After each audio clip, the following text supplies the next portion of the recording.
Assalamualaikum warahmatullahi wabarakatuh. Bismillah walhamdulillah sallallahu ala sayyidina Muhammadin wa ala alihi wa ashabihi ahli sidqi wal wafa.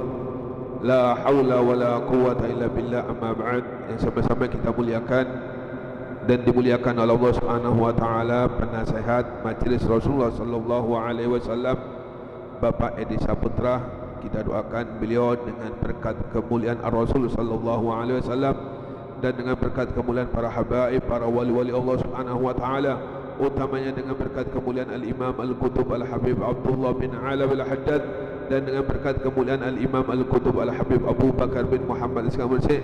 Mudah-mudahan Bapak Edi Saputra beserta keluarganya diberikan panjang umur oleh Allah Subhanahu wa taala, diberikan kesehatan oleh Allah Subhanahu wa taala, segala urusannya dimudahkan Allah Subhanahu wa taala, segala hajat dikabulkan Allah Subhanahu wa taala, diluaskan rezekinya oleh Allah Subhanahu wa taala, diselamatkan oleh Allah Subhanahu wa taala dari berbagai musibah bala fitnah fid dunya akhirah. Amin ya rabbal alamin.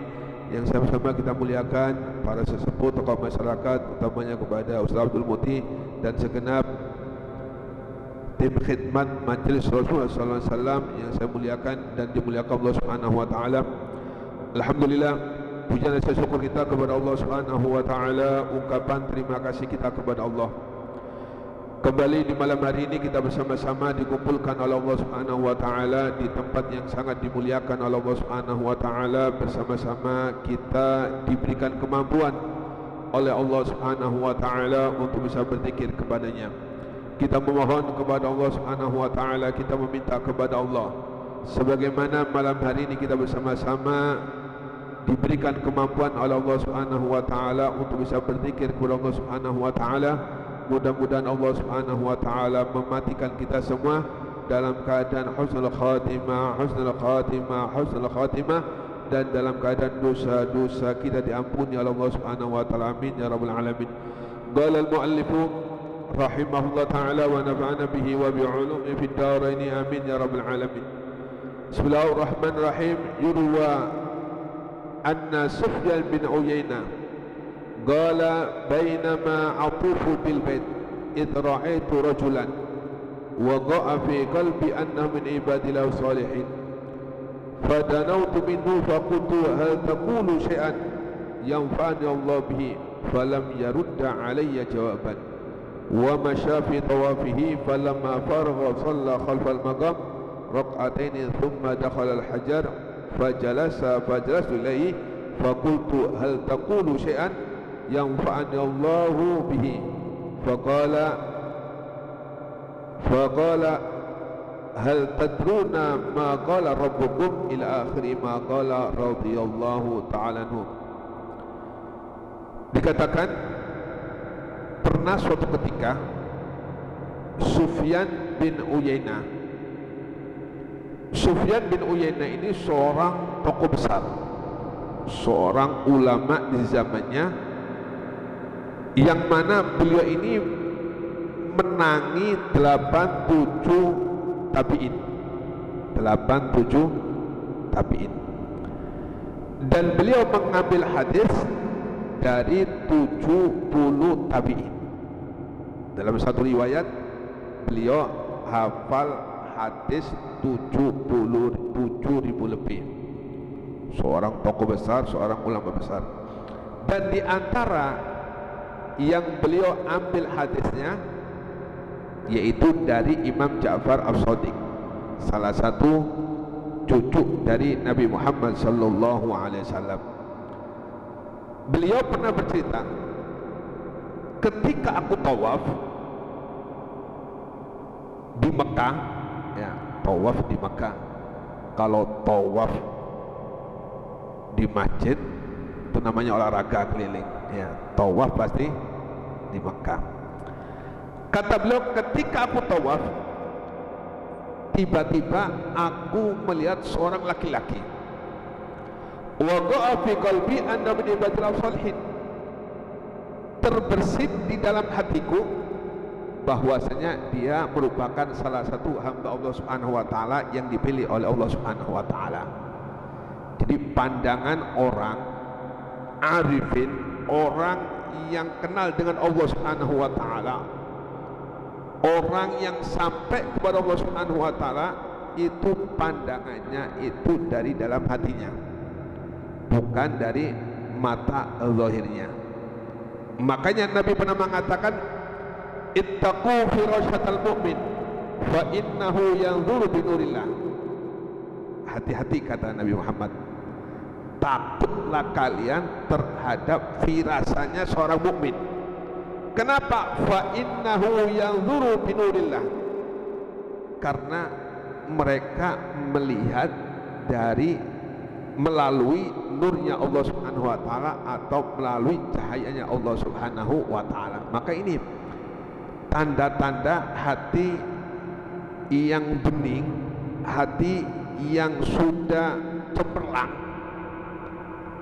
yang ma'rifat kepada Allah Subhanahu wa taala, mereka pandangannya yaitu binurillah, melalui cahaya Allah Subhanahu wa taala, sehingga mereka biasanya tahu karakter seseorang, tahu oh ini orang wali, ini orang ini orang itu, mereka tahu. Kenapa?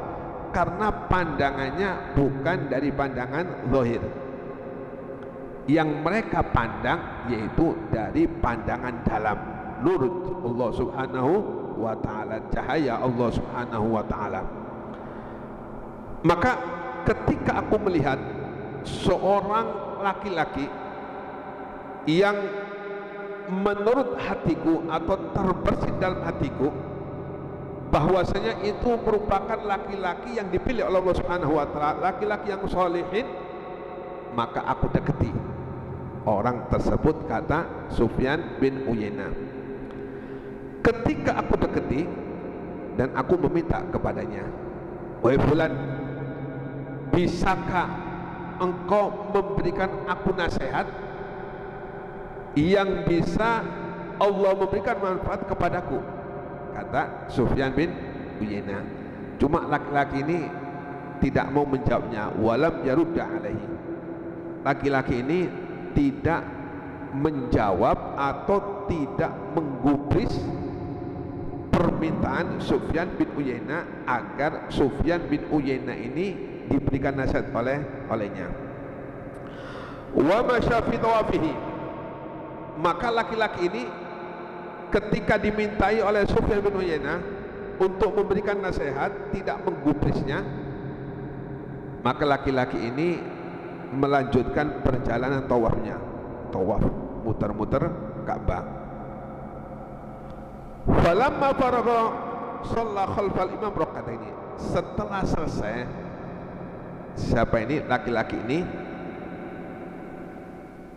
tawafnya, maka dia berada khalfal maqam, ada di belakangnya maqam Ibrahim. Jadi maqam Ibrahim ini satu batu yang didatangkan oleh Allah Subhanahu wa taala kepada Nabi Ibrahim untuk sebagai pinjakan beliau membangun Ka'bah. Jadi beliau membangun Ka'bah, bukan membangun ya, melanjutkan merenovasi Ka'bah dengan Nabi Ismail. Sampai bangunan tinggi otomatis kan nggak bisa. Kalau sekarang pakai andang kan gitu, pakai andang untuk melanjutkan masang bata. Allah Subhanahu wa taala memberikan kepada Nabi Ibrahim satu batu sebagai pinjaman, sebagai tempat berdiri. Makanya dijuluki Maqam Ibrahim, tempat Nabi Ibrahim berdiri. Ini melanjutkan masang bata lah. Nah, sehingga di situ nampak dari bekas kakinya Nabi Ibrahim. Kemudian batu ini kan sering diusap untuk mendapatkan keberkahannya dari zaman ke zaman. Dan keistimewaan batu ini, walaupun di Ka'bah itu banyak berhala, tidak ada satupun orang yang menyembah batu ini, batu Maqam Ibrahim ini, nggak ada. Dan tidak pernah batu ini hilang, pernah hilang kemudian kembali lagi. Tidak ada yang mencuri batu ini, padahal batu ini luar biasa, batu bersejarah. Cuma tidak ada satupun yang menyembah batu ini, yang disembah batu-batu yang ada di Ka'bah. Nah, Makom Ibrahim ini disunatkan bagi siapa saja yang setelah tawaf, yaitu untuk sholat dua rakaat. Nah, setelah orang ini sampai selesai tawaf, kemudian berada di makom Ibrahim, di belakang makom Ibrahim, fajalastu ilaihi, maka ketika dia selesai sholat, dia duduk, mungkin istirahat, capek dari tawaf. Fajalastu ilaihi, maka aku dekati laki-laki ini dan aku temanin duduk. Nah, kemudian kata Sufyan bin Uyainah, hal taqulu syai'an yanfa'ani Allahu bihi. Wahai fulan, kata Sufyan bin Uyainah, tolonglah berikan aku nasihat, dengan nasihat tersebut bisa bermanfaat untuk diriku. Kata Sufyan bin Uyainah, inilah seorang wali itu, walaupun dia sudah mencapai makom wali, itu makin merendah. Makanya orang semakin tinggi makomnya itu semakin menunduk, bukan semakin jadi. Makanya ada pepatah, kun parian wala takun pakisan. Kun, jadilah kalian parian. Pari, tahu pari? Padi ya. Padi semakin banyak isinya semakin nunduk. Wala takun pakisan, jangan sampai jadi pakis. Semakin gak ada isinya semakin menjulang tinggi. Kalau pari semakin menunduk. Nah, tidak ada satupun magom seseorang makin tinggi makin mundur. Sebab yang menjadikan penyebab magom seseorang itu naik ya karena tawadu ini, bukan karena sombongnya, tapi karena tawaduknya. Siapapun yang tawadu diangkat. Man tawadu'a rafa'allah. Siapa orang yang tawaduk merendahkan diri, diangkat Allah Subhanahu wa taala. Wa man takabbara wada'ahullah.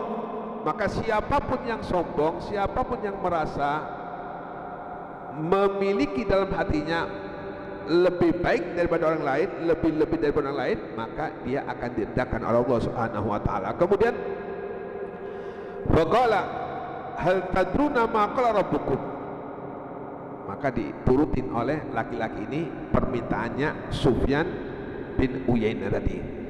Ketika duduk di makom Ibrahim, belakang makom Ibrahim, Sufyan bin Uyainah ini meminta kembali nasihat, maka dikabulkan oleh laki-laki ini. Kata laki-laki, hal tadruna ma qala rabbukum, wahai fulan, tahukah engkau apa yang dikatakan oleh Tuhanmu, yakni yang dikatakan atau difirmankan oleh Allah Subhanahu wa taala.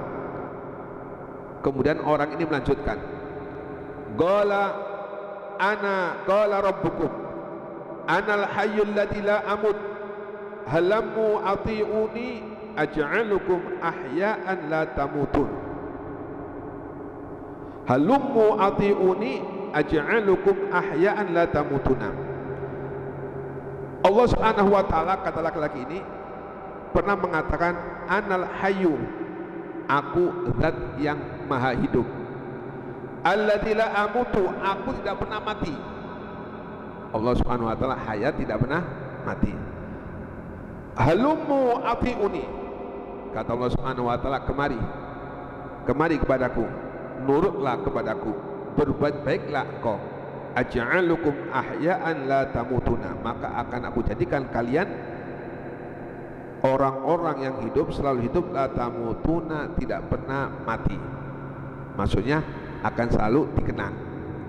Orang yang selalu berbuat baik ya, nurut kepada Allah Subhanahu wa taala, maka dia akan dikenang.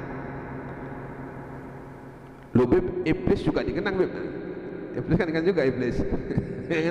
Iblis juga dikenang. Cuma iblis dikenang keburukannya, kesombongannya. Coba kita perhatikan Sufyan bin Uyainah, seorang yang baik, seorang yang sampai kepada Allah, dikenang sampai sekarang. Bagaimana tawaduknya beliau, bagaimana ibadahnya.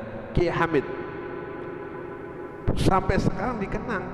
Kenapa? Orang-orang yang tawaduk. Ki Hamid itu, Pak, kalau pergi ke masjid itu jalannya merunduk, tidak pernah dangak seperti kita. Beliau itu jalannya menunduk, mulai rumahnya sampai masjid nggak pernah dongak, menunduk terus ya Habib ini sampai ke masjid. Begitu pulang ke rumahnya merunduk juga, nggak pernah tolak-tolak ke kanan ke kiri, apalagi lihat cewek nggak pernah. Ya, ya, bukan muhrimnya kan gitu ya, nggak pernah para wali Allah Subhanahu wa Ta'ala, mereka merunduk, selalu merunduk. Kalau ketemu sayyid, ketemu anaknya habaib walaupun kecil dicium oleh Kiai Hamid. Tawadhunya Kiai Hamid luar biasa, sehingga dia mencapai magom yang dikatakan oleh Subhanahu wa Ta'ala, aja'alukum ahya'an, akan aku jadikan kamu orang-orang yang selalu hidup. Al-Habib Abdullah Al-Haddad berapa ratus tahun sudah, sampai sekarang masih dikenang, padahal beliau umur 7 tahun ini sudah buta. Umur 7 tahun buta beliau, nggak bisa melihat, cuma mata hatinya yang melihat, dan mata hati lebih tajam daripada mata zahirnya ya. Kemudian ini nasihat yang pertama, anal malikul ladzi la azulu. Wallahu a'lam bishawab. Insyaallah kita lanjutkan minggu akan datang ya. Mudah-mudahan dibanyak umur Allah Subhanahu wa Ta'ala, dan mudah-mudahan diberikan Allah Subhanahu wa Ta'ala dan diistiqomahkan Allah Subhanahu wa Ta'ala.